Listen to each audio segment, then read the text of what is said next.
পঞ্চায়ত ইলেকশ্যনৰ প্ৰচাৰ ইতিমধ্যে গতি লৈছে আৰু আমাৰ প্ৰতিটো ৰাজনৈতিক দলেই পঞ্চায়ত নিৰ্বাচনত ইতিমধ্যে নিজৰ শক্তি প্ৰয়োগ কৰিছে। পঞ্চায়ত ইলেকশ্যনৰ প্ৰচাৰৰ সময়তে পেহেলগামৰ ঘটনাই আমাক সকলোৰে মন বেদনাসিক্ত কৰি তুলিছে আৰু নিৰ্বাচনৰ লগত জড়িত আনন্দও বহু পৰিমাণে এই বেদনাসিক্ত মনে ম্লানো কৰিছে। তাৰ মাজতো ক্ষমতাৰ বিকেন্দ্ৰীকৰণ, গ্ৰামোদয়, সৰ্বোদয়, অন্ত্যোদয়, ৰাষ্ট্ৰোদয় এয়া আমাৰ আদৰ্শ, ৰাষ্ট্ৰ জীৱনৰ আদৰ্শ। সেয়ে আমি বেদনাসিক্ত মন এটা লৈও পঞ্চায়ত নিৰ্বাচনত জঁপিয়াই পৰিছোঁ আৰু আমি ৰাষ্ট্ৰ নিৰ্মাণৰ সংকল্পৰ মাজেৰে আগবাঢ়িছোঁ।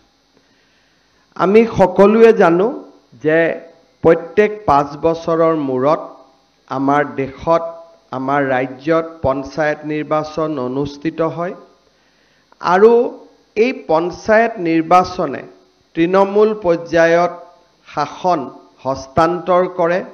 ভৱিষ্যতৰ নেতা ৰাইজে সৃষ্টি কৰে আৰু বহু তৃণমূল পৰ্যায়ৰ কাম তেখেতসকলৰ আশাসুধীয়া প্ৰচেষ্টাত সম্পন্ন হয়।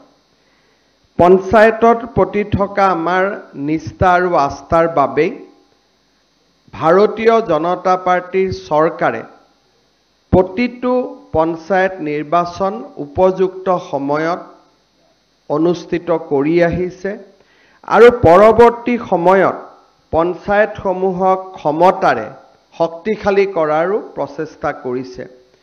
2016 চনত ভাৰতীয় জনতা পাৰ্টিৰ প্ৰথম চৰকাৰ মুখ্যমন্ত্ৰী সোণোৱাল ডাঙৰীয়াৰ নেতৃত্বত গঠন হৈছিল। সেই সময়ত আমি পঞ্চায়ত নিৰ্বাচন অনুষ্ঠিত কৰিছিলোঁ। পৰৱৰ্তী সময়ত প্ৰধানমন্ত্ৰী আৱাস যোজনা, কনকলতা মহিলা সন্মান যোজনা আদিৰ আঁচনিৰ জৰিয়তে আমি গ্ৰাম্যাঞ্চলত আমাৰ বিভিন্ন কাম কাজ সম্পন্ন কৰিবলৈ আমি প্ৰচেষ্টা কৰিছিলোঁ। কোভিডে আমাৰ এই প্ৰচেষ্টাক কিছু ৰোধ কৰিছিলে। কোভিডৰ পৰৱৰ্তী পৰিৱেশত 2021 চনৰ পৰা অসমৰ গ্ৰাম্য জীৱনক উজ্জীৱিত কৰিবৰ বাবে ৰাজ্য চৰকাৰে ভাৰতীয় জনতা পাৰ্টিৰ নীতি আৰু আদৰ্শক আগত ৰাখি নিৰবিচ্ছিন্নভাৱে কাম কৰি আহিছে।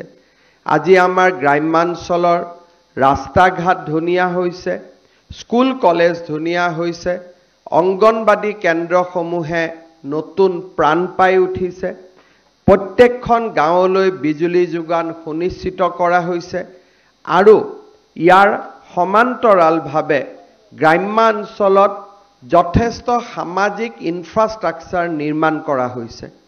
গ্ৰাম্যাঞ্চলৰ যুৱক যুৱতীয়ে আত্মনিৰ্ভৰশীলতাৰ পথ বিচাৰি পাইছে আৰু চৰকাৰী চাকৰিত গ্ৰাম্যাঞ্চলৰ যুৱক যুৱতীয়ে পাৰদৰ্শিতা দেখুৱাবলৈ সক্ষম হৈছে। গুণোৎসৱৰ দৰে শক্তিশালী কাৰ্যসূচীসমূহে ৰাজ্যৰ চৰকাৰী আঁচনিসমূহক অকল কোৱান্টিটি নহয়, ইয়াৰ গুণগত মানদণ্ডৰ ওপৰতো গুৰুত্ব দিয়াব পাৰিছে আৰু গুণগত মানদণ্ডকো আগুৱাই লৈ যাব পাৰিছে। মই বিশ্বাস কৰোঁ যে দ্বিতীয়বাৰৰ বাবে আমাৰ চৰকাৰৰ কাৰ্যকালত অনুষ্ঠিত পঞ্চায়ত নিৰ্বাচনতো ভাৰতীয় জনতা পাৰ্টিয়ে শক্তিশালী প্ৰদৰ্শন কৰিব পাৰিব আৰু তাৰ ইংগিত ইতিমধ্যে আমি দেখা পাইছোঁ। আমাৰ ৰাজ্যত বহু শতাধিক গাঁও পঞ্চায়তৰ সদস্য বিনা প্ৰতিদ্বন্দ্বিতাৰে নিৰ্বাচিত হৈছে, যি আমাৰ ভাৰতীয় জনতা পাৰ্টিৰ গৌৰৱী কাৰ্যকৰ্তা। যদিও পঞ্চায়তত আমি অৰাজনৈতিকভাৱে নিৰ্বাচনত প্ৰতিদ্বন্দ্বিতা কৰিছোঁ, কিন্তু ইতিমধ্যে শতাধিক আমাৰ কাৰ্যকৰ্তা বিনা প্ৰতিদ্বন্দ্বিতাৰে নিৰ্বাচিত হৈছে। আঞ্চলিক পঞ্চায়ত আমি ৰাজনৈতিক দলৰ মনোনয়নত প্ৰতিদ্বন্দ্বিতা কৰিছোঁ। আঞ্চলিক পঞ্চায়ততো 350তকৈও অধিক ভাৰতীয় জনতা পাৰ্টিৰ কাৰ্যকৰ্তা ইতিমধ্যে বিনা প্ৰতিদ্বন্দ্বিতাৰে নিৰ্বাচিত হৈছে। জিলা পৰিষদতো আমাৰ বহু কেইজন কাৰ্যকৰ্তা ইতিমধ্যে বিনা প্ৰতিদ্বন্দ্বিতাৰে নিৰ্বাচিত হৈছে। মই সকলো বিনা প্ৰতিদ্বন্দ্বিতাৰে নিৰ্বাচিত হোৱা কাৰ্যকৰ্তাক আমি আকৌ এবাৰ উষ্ণ অভিনন্দন জনাইছোঁ ভাৰতীয় জনতা পাৰ্টিৰ মঞ্চৰ পৰা। শ্ৰদ্ধাৰ ৰাইজ, সাংবাদিক বন্ধু বান্ধৱীসকল, যোৱা 21 তাৰিখৰ পৰা পঞ্চায়ত নিৰ্বাচনত প্ৰচাৰৰ বাবে আমি বিভিন্ন সভা সমিতিত গৈছোঁ আৰু এটা কথা মই স্পষ্টভাৱে দেখিছোঁ, 2021 বিধানসভা নিৰ্বাচনত যিমান উৎসাহ আছিলে, লোকসভা নিৰ্বাচনত আমি তাতকৈও বেছি ভাল ফলাফল আৰু উন্নত প্ৰদৰ্শন কৰিবলৈ সক্ষম হৈছিলোঁ। আৰু এইবাৰ পঞ্চায়ত নিৰ্বাচনত মই নিশ্চিত যে 21 বিধানসভা আৰু 24 লোকসভাতকৈও আৰু অধিক ভাল ফলাফল কৰিবলৈ ভাৰতীয় জনতা পাৰ্টি দ্ৰুত গতিত আগবাঢ়িছে। জনতাৰ মৰম আৰু জনতাৰ আশীৰ্বাদ সম্পূৰ্ণভাৱে সকলোৱে প্ৰত্যক্ষ কৰিব পাৰিছে আৰু এক প্ৰকাৰ নিৰ্দিষ্ট এটা অঞ্চলক বাদ দি কংগ্ৰেছ দলৰ পৰিচয় এই পঞ্চায়ত নিৰ্বাচনে নিশ্চিন্ন কৰি দিব, তাক মই বিশ্বাস কৰোঁ।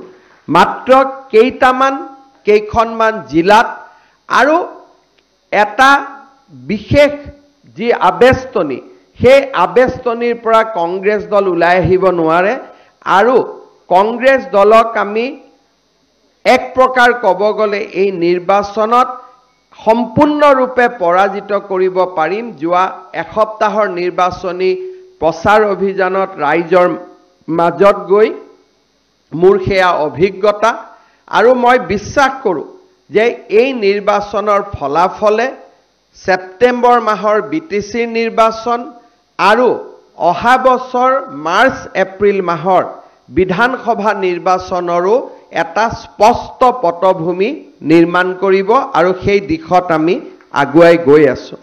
শ্ৰদ্ধাৰ ৰাইজ, ইতিমধ্যে আমাৰ দলৰ সভাপতি দিলীপ শইকীয়া ডাঙৰীয়াই পঞ্চায়ত নিৰ্বাচনৰ উপলক্ষে আমাৰ প্ৰতিশ্ৰুতিসমূহ আপোনালোকৰ আগত দাঙি ধৰিছে। আমাৰ নিৰ্বাচনী সংকল্প পত্ৰকো ইয়াত আমি উল্লেখ কৰিছোঁ। মই মাত্ৰ 3-4টা কথাৰে মোৰ বক্তব্য সামৰণি মাৰিম। প্ৰথম, পঞ্চায়ত আমাক কিয় প্ৰয়োজন?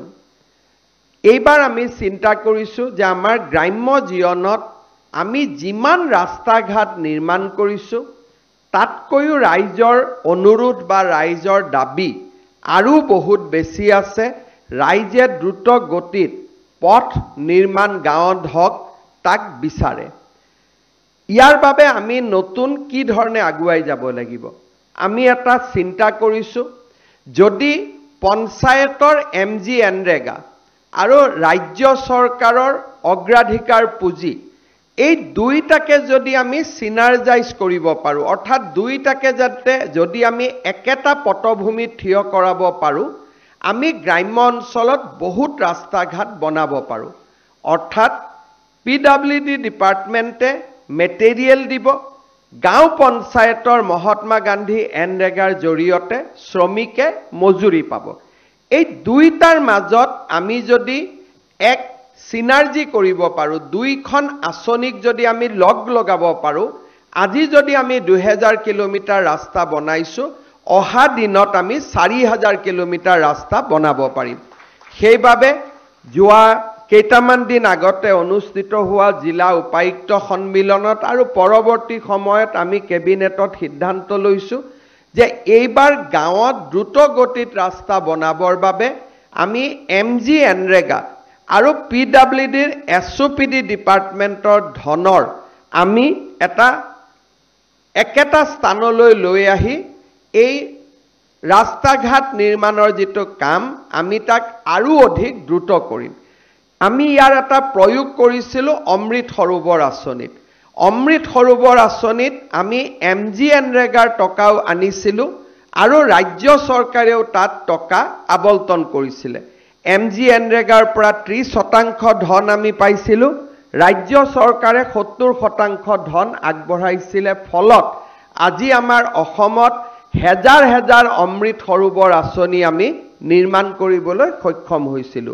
এই সিনাৰ্জি বা এই দুইটা আঁচনিৰ মাজত সামঞ্জস্যৰে আমি অসমৰ গ্ৰাম্য অঞ্চলৰ ৰাস্তা ঘাট নিৰ্মাণত এক ৰিভলিউচন আনিবৰ বাবে এটা বৈপ্লৱিক পৰিৱৰ্তন আনিবৰ বাবে আমি সিদ্ধান্ত লৈছো দ্বিতীয়তে আমাৰ গাঁৱৰ প্ৰতিখন হাই স্কুল আৰু প্ৰতিখন হায়াৰ সেকেন্ডাৰী স্কুলক অহা 4-5 বছৰৰ ভিতৰত আমি 8 কোটিকৈ টকা প্ৰত্যেকখন হাই স্কুল আৰু হায়াৰ সেকেন্ডাৰী স্কুলক আমি দিব খুজিছো যাতে আমাৰ বিদ্যালয়বিলাক ডন বস্কো সেন্ট মেৰিজতকৈও দেখিব ধুনীয়া হয় ৰাজহুৱা খণ্ডৰ শিক্ষানুষ্ঠানবিলাকে আমাৰ ৰাজ্যৰ শিক্ষাৰ প্ৰসাৰৰ ক্ষেত্ৰত শক্তিশালী ভূমিকা গ্ৰহণ কৰিব পাৰে ইতিমধ্যে ৰাজ্যত 500খন বিদ্যালয় নিৰ্মাণৰ কাম আৰম্ভ হৈছে আৰু ইয়াক আমি দ্ৰুত গতিত আগুৱাই লৈ যাব খুজিছো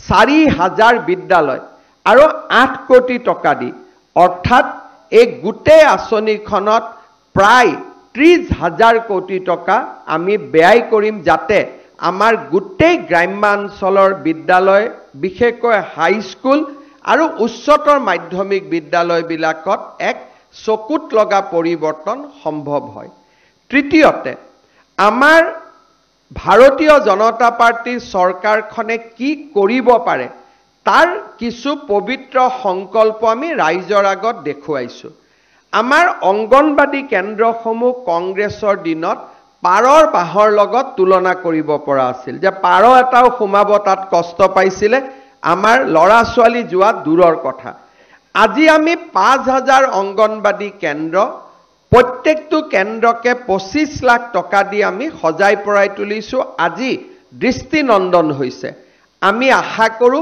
যে অনাগত দিনত আমাৰ ৰাজ্যৰ আটাইবোৰ অংগনবাদী 50,000 অংগনবাদী কেন্দ্ৰক আমি এই ধৰণে নতুন ৰূপত সজাই তুলিব পাৰিম প্ৰধানমন্ত্ৰী মোদী ডাঙৰীয়াই বিজুলী যোগান ধৰিছে কিন্তু এই বিজুলী আমি সৰ্বস্তৰৰ ৰাইজৰ বাবে কেনেকৈ সহজে উপলব্ধ কৰিব পাৰো তাৰ বিষয়েও আমি গভীৰভাৱে চিন্তা কৰিছো মই গ্ৰাম্যাঞ্চলৰ ৰাইজক আশ্বাস দিব খুজিছো যে যোৱা এপ্ৰিল মাহত আমি ইলেক্ট্ৰিচিটিৰ খৰচ প্ৰতি ইউনিটত 1 টকা হ্ৰাস কৰিছো ভগৱানে যদি আমাক শক্তি দিয়ে অক্টোবৰ নৱেম্বৰত আমি আৰু 1 টকা নহলে 50 পইচা দাম আমি এই বছৰতে কমাবৰ বাবেও আমি সিদ্ধান্ত লৈছো আমাৰ প্ৰথমবাৰৰ বাবে গ্ৰাম্যাঞ্চলৰ ৰাইজৰ প্ৰধানমন্ত্ৰী আৱাস যোজনাৰ জিঅ' টেকিং সম্পূৰ্ণ দুৰ্নীতিৰ পৰা আঁতৰত থাকি কৰিবলৈ প্ৰচেষ্টা কৰা হৈছে আমাৰ মন্ত্ৰী শিৱৰাজ চৌহান ডাঙৰীয়া আহিছিলে তেখেতে জানুৱাৰী মাহত আমাক 3.5 লাখ নতুন ঘৰৰ আবণ্টন দিছিলে মোৰ লগত তেখেতৰ যোৱাকালি কথা হৈছিলে 8 তাৰিখে তেখেতে আকৌ এবাৰ অসমলৈ আহিব পঞ্চায়ত নিৰ্বাচনৰ পিছত আৰু হয়তো সিদিনাখন আমাক আৰু নতুন প্ৰধানমন্ত্ৰী আৱাস যোজনাৰ ঘৰ বনোৱাৰ আবণ্টন দিব লগত নতুনকৈ জিঅ' টেগিঙৰ প্ৰক্ৰিয়াকো আমি সম্পূৰ্ণভাৱে দুৰ্নীতিৰ পৰা দূৰত থাকি সম্পূৰ্ণ কৰিম যাতে অনাগত দিনত আমি প্ৰাপ্যজনক আৰু প্ৰধানমন্ত্ৰী আৱাস যোজনাৰ ঘৰ আমি দিব পাৰো আমাৰ লক্ষ্য থাকিব শেষলৈকে গৈ যিসকলক আমি প্ৰধানমন্ত্ৰী আৱাস যোজনাৰ ঘৰ দিব নোৱাৰিম গৈ টাৰ্গেটৰ কাৰণে তেওঁলোকক আমি মুখ্যমন্ত্ৰীৰ আৱাস যোজনাৰ ঘৰ দি হলেও প্ৰতিগৰাকী দুখীয়া মানুহক ন্যায় প্ৰদান কৰাৰ বাবে আমি প্ৰচেষ্টা কৰিম চৰকাৰী চাকৰিৰ সমান্তৰালভাৱে অসমৰ যুৱ প্ৰজন্মক নিযুক্তি বা আত্মসংস্থাপনৰ ফালে আগুৱাই লৈ যোৱা আমাৰ দায়িত্ব। আমি সংকল্প পত্ৰত এইবাৰ ঘোষণা কৰিছোঁ যে প্ৰত্যেকটো সমষ্টিত প্ৰতি বছৰে আমি 1000 কৰি ল'ৰা অৰ্থাৎ প্ৰত্যেক বছৰে অসমৰ 1,26,000 ল'ৰা ছোৱালীক আমি আত্মসংস্থাপনৰ বাবে কোনো ধৰণৰ মৰ্টগেজ সুদ নোহোৱাকৈ আমি 2 লাখ টকাকৈ তেওঁলোকক অনুদান হিচাপে আগবঢ়াম। প্ৰতি বছৰে 1000, এই বছৰৰ 1000 আমি নৱেম্বৰ মাহত শেষ কৰিম আৰু আগুৱাই যিমানে গৈ থাকিম প্ৰত্যেক বছৰে প্ৰত্যেক সমষ্টিৰ আমি 1000 কৈ ল'ৰা ছোৱালীক আমি এটা মুখ্যমন্ত্ৰীৰ আত্মনিৰ্ভৰ অসম অভিযানৰ মাজত আমি সামৰি ল'ম, যাতে চাকৰি নোপোৱা ল'ৰা ছোৱালীসকলেও কৰ্মসংস্থাপনৰ বাট বুলিব পাৰে। আমি আৰু দুটা কথাৰে মই সামৰণি মাৰিম। 1 এপ্ৰিলৰ পৰা সৰিয়হত 500 টকা, চাউলত 250 টকা, ধানত 250 টকা। ৰাজ্যৰ খেতিয়কসকলৰ মাজত আমি এক আশাৰ সঞ্চাৰ কৰিব পাৰিছোঁ। এই বছৰতে আমি আৰু প্ৰচেষ্টা কৰিছোঁ যে লাহে লাহে অসমৰ প্ৰত্যেকখন গাঁৱৰ পৰা আমি খেতিৰ লগতে ভেলু এডিশ্যনলৈকে আমি নেক্সট ষ্টেজত আগবাঢ়িব খুজিছোঁ। এইবাৰ অসমৰ 5খন জিলাত খেতিয়কৰ পৰা আমি মিঠাতেলসমূহ সংগ্ৰহ কৰি মিঠাতেলৰ এটা ব্ৰেণ্ড বনাই জিলাখনৰ নামেৰে কামৰূপা এই ধৰণৰ একোটা ব্ৰেণ্ডেৰে আমি জিলাখনৰ বজাৰ স্থানীয় কৃষকেদি আমি দখল কৰাৰ বাবে প্ৰচেষ্টা ল'ম, যাতে ৰাজ্যৰ বাহিৰৰ পৰা মিঠাতেল অনা আমি বহু পৰিমাণে কমাব পাৰোঁ। ঠিক সেই ধৰণে গাখীৰ, কণী এই গোটেই কেইটা দিশত আমি মাছ আমি আত্মনিৰ্ভৰশীল হ'বৰ বাবে আমি চেষ্টা কৰিম আৰু সেই দিশত ইতিমধ্যে আমি দ্ৰুত গতিত আগবাঢ়ি গৈছোঁ। নিযুত মইনা আঁচনি, মহাবিদ্যালয়ৰ নামভৰ্তি, এইবাৰ সভা সমিতিবিলাকত মই আৰু এটা কথা কৈছোঁ, ৰাইজে বহুত সমৰ্থন কৰিছে। কলেজত আমাৰ ফ্ৰী এডমিশ্যন আছে, কিন্তু ফ্ৰী এডমিশ্যন ল'বৰ বাবে গাঁওবুঢ়াৰ চাৰ্টিফিকেট লাগে, মৌজাদাৰৰ চাৰ্টিফিকেট লাগে, মানুহে বহুত টকা খৰচ কৰিব লাগে। এইবাৰ আমি সিদ্ধান্ত লৈছোঁ যে কলেজত বিনামূলীয়া নামভৰ্তিৰ কাৰণে মাত্ৰ ৰেচন কাৰ্ডখন দেখুৱালে হ'ল, তেওঁলোকে কাৰো পৰা চাৰ্টিফিকেট ল'ব নালাগে। এই সৰু কথাটো মই যেতিয়া গাঁৱত কৈছোঁ, ইলেক্ট্ৰিচিটিৰ দাম কমোৱাতকৈ এই কথাটোতহে গাঁৱৰ ৰাইজে বেছি হাত চাপৰি বজাইছে। তাৰ মানে কেতিয়াবা আমি সৰু বুলি ভাবি থকা কথাবিলাকে গাঁৱৰ মানুহৰ কাৰণে কিমান ডাঙৰ হৈ পৰে তাক এইবাৰ নিৰ্বাচনী প্ৰচাৰৰ সময়ত মই প্ৰত্যক্ষ কৰিছোঁ। শেষত মই এটা বিশেষ আঁচনিৰে সামৰণি মাৰিছোঁ। এইবাৰ মেট্ৰিক পৰীক্ষাৰ ফৰ্ম ফিলআপ হ'ব অক্টোবৰ মাহত। অক্টোবৰ মাহত ফৰ্ম ফিলআপ হৈ যোৱাৰ পিছত ফেব্ৰুৱাৰী মাৰ্চলৈকে অসমৰ গাঁওসমূহত আমি নিশাৰ স্কুল, নাইট স্কুল, অৰ্থাৎ সেই গাঁৱৰ যিজন BA BSc পাছ কৰা ল'ৰা ছোৱালী আছে, সেইজনে গাঁৱৰ ল'ৰা ছোৱালীখিনিক বিদ্যালয় পাৰ হৈ যোৱাৰ পিছত একত্ৰিত কৰি তেওঁলোকক স্পেচিয়েল ক্লাছ কৰাৰ ব্যৱস্থা কৰক। কোনোবাই শব্দটো টিউশ্যন ক'ব, কিন্তু মোৰ মতেদি সেইটোক টিউশ্যন নকয়, যদি সেইটোক টিউশ্যন হয় তেতিয়াহ'লে গ্ৰীষ্মকালীন যিমান কেম্প হয় সেইবিলাকেও টিউশ্যনৰ আখ্যা পাব। ইয়াত প্ৰফেশ্যনেল কাম কম থাকিব। ইয়াত ব্যৱস্থা হ'ব যে স্কুলত যিমানখিনি পঢ়াব, ধনী ল'ৰা ছোৱালীবিলাকে যদি মানুহৰ ঘৰত গৈ কাৰোবাৰ টিউশ্যন মাষ্টৰ থাকে, আমি গাঁৱৰ অংগনবাদী কেন্দ্ৰটো গাঁৱৰ স্কুলখনক ব্যৱহাৰ কৰিম, যাতে গাঁৱৰ 4জন শিক্ষিত ল'ৰাই সেই গাঁৱৰ মেট্ৰিকৰ কেণ্ডিডেটবিলাকক স্পেচিয়েলি 5 মাহৰ কাৰণে পঢ়ুৱাব পাৰে। আৰু তাৰ কাৰণে এইবাৰ আমি প্ৰতিজন মেট্ৰিকৰ কেণ্ডিডেটৰ বিপৰীতে 300 টকাকৈ বাজেট ৰাখিছোঁ। শিক্ষকসকলক আমি প্ৰত্যক্ষভাৱে দিম বা ছাত্ৰসকলৰ জৰিয়তে দিম, তাৰ বিষয়ে আমি পিছত আলোচনা কৰিম। গাঁৱত যদি 50 জন ষ্টুডেণ্ট আছে, 2জন গ্ৰেজুৱেট পাছ কৰা ল'ৰা আছে, তাতে এই 4 মাহ তেওঁলোকে মেট্ৰিকৰ ল'ৰাখিনিক ভাল কৰি পঢ়াওক, ভাল কৰি শুনাওক। আৰু মই ঝাৰখণ্ডত নিৰ্বাচনী প্ৰচাৰৰ সময়ত এটা NGO চলোৱা এই বিদ্যালয়বিলাক চাই আহিছিলোঁ, বহুত এফেক্টিভ হয়। সেই ধৰণৰ এটা প্ৰয়োগ এইবাৰ আমি অসমৰ গোটেই গাঁৱত কৰিব খুজিছোঁ যে চৰকাৰে মাননি দিব, গাঁৱৰ শিক্ষিত ল'ৰাজনে 6টাৰ পৰা ৰাতি 9টালৈকে মেট্ৰিকৰ কেণ্ডিডেটখিনিক পঢ়ুৱাব। আৰু আমি এই ধৰণে নতুন নতুন উদ্ভাৱনী চিন্তাৰে প্ৰতিষ্ঠিত চিন্তাক আমি প্ৰত্যাহ্বান জনাব খোজো। আমাৰ গোটেই মোৰ 4টা বছৰৰ কাম কাজে হৈছে প্ৰতিষ্ঠিত চিন্তাধাৰাক প্ৰত্যাহ্বান জনোৱা, যিটো চিন্তাধাৰাই অসমক 75 বছৰ পিছুৱাই ৰাখিলে, যিটো চিন্তাধাৰাই অসমক ডিপেণ্ডেণ্ট ষ্টেট কৰি তুলিলে, যিটো চিন্তাধাৰাই অসমৰ প্ৰতিজন মুখ্যমন্ত্ৰীক দিল্লীত ভিক্ষা মাগিবলৈ বাধ্য কৰিলে। আমি সেই চিন্তাধাৰাক প্ৰত্যাহ্বান জনাই এখন নতুন সমাজ নিৰ্মাণ কৰিব খোজো, যিখন সমাজত অসমে নতুন ভূমিকা গ্ৰহণ কৰিব। ভাৰতৰ বিকাশত অসম কণ্ট্ৰিবিউটৰী ষ্টেট হ'ব, অসম ভিক্ষা আগবঢ়োৱা প্ৰদেশ নহ'ব, বৰঞ্চ ভাৰতৰ বিকাশত অসমে এটকা হ'লেও বৰঙণি আগবঢ়াব। দিল্লীৰ মন্ত্ৰী আহিলে বানপানী হৈছে, দিল্লীৰ পৰা টকা আমি নিবিচাৰোঁ, আমি নিজৰ ধনেৰে আমাৰ মথাউৰি বনোৱাৰ আমি সাহস ৰাখিম, শক্তি ৰাখিম। তেনে এখন সমাজ মই নিৰ্মাণ কৰাৰ কামত আমি ভাৰতীয় জনতা পাৰ্টিৰ আদৰ্শৰে আগবাঢ়িছোঁ। মোদী ডাঙৰীয়াই বিচাৰে যে ৰাষ্ট্ৰৰ আমি বোজ হ'ব নালাগে, আমি ৰাষ্ট্ৰৰ এনেকুৱা অংগ হ'ব নালাগে যিটো অংগই ভাৰত মাতৃৰ বিকাশত বৰঙণি আগবঢ়াব নোৱাৰে। আমি ৰাষ্ট্ৰৰ সেই অংগ হ'ব লাগে যি অংগই ভাৰত মাতৃক বিশ্ব দৰবাৰত প্ৰতিষ্ঠা কৰিব পাৰে।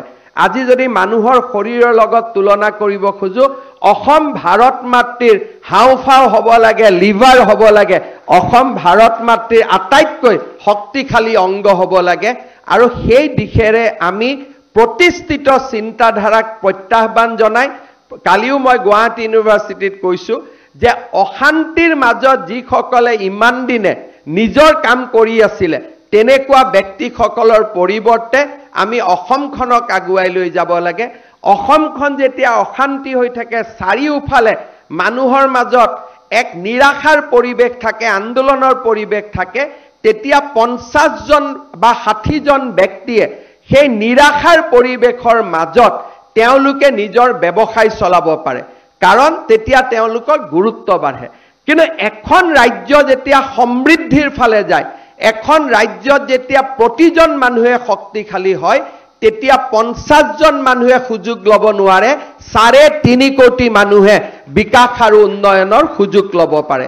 প্ৰতিষ্ঠিত চিন্তাধাৰাক প্ৰত্যাহ্বান জনাই ভাৰতীয় জনতা পাৰ্টীয়ে অসমৰ গাঁৱত উন্নয়নৰ নতুন বিকাশৰ যজ্ঞ আৰম্ভ কৰিব। প্ৰতিগৰাকী অসমবাসী ৰাইজক বিনম্ৰতাৰে এই পঞ্চায়ত নিৰ্বাচনত ভাৰতীয় জনতা পাৰ্টীক পদুম ফুলৰ ছবিত ভোট দিবলৈ অনুৰোধ কৰি, আৰু যি স্থানত অসম গণ পৰিষদৰ লগত আমি মিত্ৰতাৰে নিৰ্বাচন খেলিছোঁ, সেই স্থানত গণ পৰিষদ দলক হাতীৰ চিহ্নত ভোট দিবলৈ অনুৰোধ কৰি মই মোৰ বক্তব্যৰ সামৰণি মাৰিছোঁ।